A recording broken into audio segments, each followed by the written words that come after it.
చాలా కామ్గా ఉన్నాడు, ఏంటి ఇంత పేషెన్స్ వచ్చేసింది ఏంటి ఆయనకి అని. సో ఇందాక పల్లా గారు అన్నట్టు ఒక లీడర్ ప్రజాక్షేత్రంలో ఉండి ప్రజలతోనే మమైపోయిన అన్ని రోజులు ఉంటే ఎంత మార్పు వస్తుంది అనేది ప్రత్యక్షంగా మనం అనుభవించాం. అండ్ మనందరి మనసులో ఏంటి అంటే, మన పార్టీ రేపు ప్రభుత్వంలో వచ్చినా సరే గతంలో లాగా మన మీద అన్యాయం చేసిన వాళ్ళని మనం క్షమించేస్తామా, లేకపోతే మనతో లేని వాళ్ళు ఎవరైతే మనం గెలుస్తా ఉన్నప్పుడు మన దగ్గరికి వచ్చేసి మళ్ళీ జెండా వేసుకుని తిరుగుతారో వాళ్ళు మళ్ళీ మనం నెత్తికేసుకుంటామా, ఇలా అందరికీ కొన్ని అపోహలు ఉన్నాయి. ఈ అన్నిటికీ సరిగ్గా జవాబు ఇస్తారు లోకేష్ అని చాలా మందికి ఇప్పుడు కొంచెం నమ్మకం అయితే నాకు కనపడుతుంది. అయినా సరే ఎప్పుడైనా సరే proof is in the action, మాటల్లో కాదు. సో మన ప్రభుత్వం తప్పకుండా వస్తుందని నమ్ముతున్నాను. వచ్చిన తర్వాత అదే స్ఫూర్తితో ముందుకెళ్ళాలని కోరుకుంటున్నాను. ఎందుకంటే వాళ్ళగా అన్నారు, మన ప్రభుత్వం రావడానికి లేకపోతే పవర్ రావడానికి మనం కష్టపడతాం, కానీ వచ్చిన తర్వాత మనం జనాల్ని మర్చిపోకూడదు, జనాల్లోనే ఉండి వాళ్ళకి ఆన్సర్ ఇవ్వాలి. కాబట్టి అలా ఒక నాయకుడు నారా లోకేష్ అవుతారని బలంగా అనుకుంటున్నా. అండ్ లాస్ట్ పల్లా గారు అన్నట్టు ఏంటంటే, సుభాష్ చంద్రబోస్ గారు ఒక 48 ఏళ్ళు మన దేశంలో బతుకున్నారు. దాంట్లో ఆయన చనిపోయిన సందర్భం కూడా చాలా మంది అప్పటి నమ్మలేదు. ఆయన ఒక ప్లేన్ క్రాష్ లో చచ్చిపోయారా, లేకపోతే ఆయన ఎవరో కిడ్నాప్ చేశారా, లేకపోతే ఏంటి అని. బట్ ఆయన ఒక సింపుల్ గా మనకి తయారైపోయారు పోరాటానికి. మనకి అందరికీ ఇంట్లో భారతదేశంలో ఉన్న వాళ్ళందరికీ ఆశ తయారు చేశారు. సో మనకు కూడా ఇవాళ సందర్భంలో మనం తీసుకోవాల్సింది ఏంటి అంటే, మన ప్రాణానికి మనం ఎక్కువ భయపడిపోతే మనం చాలా చేయొచ్చు. ఈ 5 ఏళ్ళలో మన అందరినీ భయభ్రాంతులు పెట్టారు. మీరు తలదించుకోండి, బయటికి రామాకండి, ఫస్ట్ నేను కొట్టేస్తాను. ప్రత్యేకంగా విశాఖపట్నంలో కూడా మీరు చూసారు అలాంటి రాజకీయాలు. సో ఎవడో ధైర్యంగా నుంచుంటాడో హీరో, ఎవరు లాస్ట్ మినిట్లో ఉంటాడో ఎవరు వాళ్ళని గుర్తించారు. అది క్రైసిస్ ఇస్ అన్ ఆపర్చునిటీ అనేది అందుకే మనకి సుభాష్ చంద్రబోస్ గారు అప్పటి నుంచి చూపించారు. ఇప్పుడు కొన్ని షేడ్స్లో అంటే పూర్తిగా పర్సనాలిటీస్ వేరే కాబట్టి కొన్ని షేడ్స్లో లోకేష్ అన్న కూడా ఇవాళ చూపించడం. సో నాకు చాలా ఇంట్రెస్టింగ్ అనిపిస్తుంది ఇద్దరు ఒకరోజు పుట్టడం అనేది. అప్పుడు ఇద్దరికి ఆయనకి కందేవాలి, సుభాష్ చంద్రబోస్ గారికి లోకేష్ పుట్టినరోజు శుభాకాంక్షలు. అండ్ ఆయన ఒక గొప్ప లీడర్ తెలుగుదేశం పార్టీకి మన రాష్ట్రం కావాలని కోరుకుంటూ సెలవు తీసుకుంటున్నాను. Thank you. నాకు గతంలో ఇలా సెలబ్రేట్ చేసిన అని గుర్తు రావట్లేదు, ఎందుకంటే సుభాష్ చంద్రబోస్ గారికి నారా లోకేష్ సేమ్ డే పుట్టారనేది నాకు ఇవాళే తెలుస్తుంది.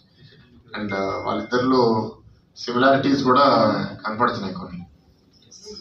అండ్ ఇందాక బాలాగా మాట్లాడుతూ చెప్పాను, బ్రిటిష్ ఆర్మీతో మనం శాంతియుతంగా పీస్ వాక్స్ చేసాం, ఇవన్నీ చేసాం, కానీ వాళ్ళల్లో కూడా మన మీద కొంత భయం రాకపోతే బహుశా స్వాతంత్రం అంత త్వరగా వచ్చేది కాదేమో.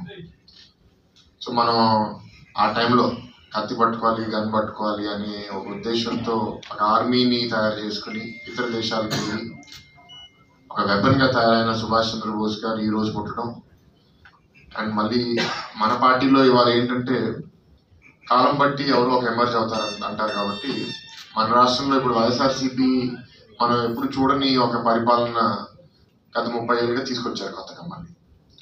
సో మళ్ళీ అలాంటి ఒక వాతావరణంలో మళ్ళీ పోరాడే ఒక యోధుడు కావాలి కాబట్టి మనలో లోకేష్ అన్న అలా తయారవడం అనేది చాలా సంతోషంగా ఉంది. ఎందుకంటే ఆయన జర్నీ నేను రాజకీయాల్లో ప్రత్యక్షంగా ఒక 5-6 ఏళ్ళ నుంచి చూస్తున్నాను.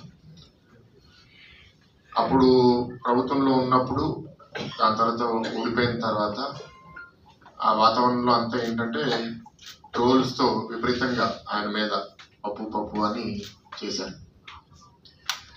ఎలక్షన్స్ అయిపోయింది, ఓటమిలో ఎవరికైనా దెబ్బ తగులుతాయి, గాయాలు ఉంటాయి, చాలా నేర్చుకుంటాము. ఎవరు మన మిత్రులు, ఎవరు మన మిత్రులు కాదు, మనలో ఉన్న లోపాలు ఏంటి అని గమనిస్తాం. సో వైసీపీ చేసే అరాచకాల వల్ల, వైసీపీ చేసే దౌర్జన్యాల వల్ల అలాంటి ఒక మనిషిని ఇవ్వాలి, ఒక హీరోగా వాళ్ళే తయారు చేశారు. అంటే మన క్రెడిట్ వైసీపీకే ఇవ్వాలి. అట్లాగే సుభాష్ చంద్రబోస్ గారు కూడా బ్రిటిష్ వాళ్ళు సరిగ్గా పద్ధతిగా ఉండుంటే ఆయన అంత కత్తి పట్టాల్సిన అవసరం ఉండేది కాదేమో. కానీ వాళ్ళు చేయడం, వాళ్ళు చేసే చీటింగ్ తట్టుకోలేక ఆయన పోరాటానికి దిగారు. ముందు అసలు ఆయన హేళన చేసే వాళ్ళు ఇవాళ ఎంత భయపడే స్థాయికి వచ్చారంటే లొకేషన్ మీద ఏసీబీలో ఆయన మీద కేసు పెట్టి ఆయన రెడ్ బుక్ అని మమ్మల్ని అందరినీ భయపడుతున్నాడు, ఆయన మీద కేసు పెట్టండి అంటే ఎలా మారిపోయిందో చూడండి పరిస్థితి. అంటే ఆయన రెడ్ బుక్ లో పెట్టేస్తే వీళ్ళకి ఏదో చేసేస్తారని విపరీతంగా అందరూ భయపడిపోతున్నారు. ఆయన ఏమన్నాడు, ఎవరన్నా లాని వాళ్ళ చేతిలో తీసుకుని ఇల్లీగల్ గా దురుద్దేశంతో పనిచేస్తే రేపు చట్టం వాళ్ళని వదలదు అంటున్నారే తప్ప ఈయనేం కత్తిపట్టుకుని గుడతా అనట్లేదు కదా. దానికంత భయం ఎందుకు వీళ్ళకి?